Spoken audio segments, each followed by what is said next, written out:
கவனத்துக்கு நான் கொண்டு வரேன். குறைஞ்சபட்சம் நீங்க நேர்ல கூட விசிட் பண்ண மாட்டேன். ஸ்மெல் பண்ணி பாருங்க. மேயர் பிரியா இப்படி ஆவேசப்படும்படி நடந்த சம்பவம் என்னவா இருக்கும்? வாங்க தெரிஞ்சுக்குவோம்.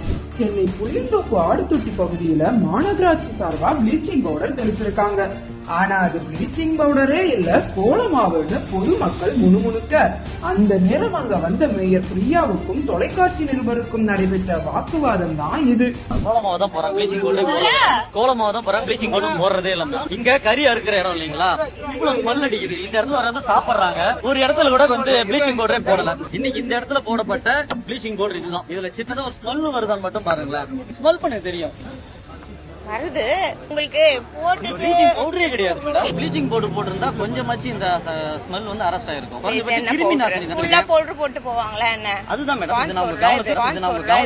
இப்படி நிருபர் கேட்ட கேள்விக்கு கடைசி வரை சரியான பதிலே கொடுக்காம சம்பந்தமே இல்லாம நீங்க எந்த சேனல்னு மிரட்டும் தோனியில கேட்டுட்டு கிளம்பிட்டாங்க. 2 வருஷம் முன்ன திருவள்ளூர்ல ப்ளீச்சிங் பவுடருக்கு பதிலா மைதா மாவு தெளிக்கப்பட்ட வரலாறும் திமுகவோட நிர்வாகத்துக்கு உண்டு.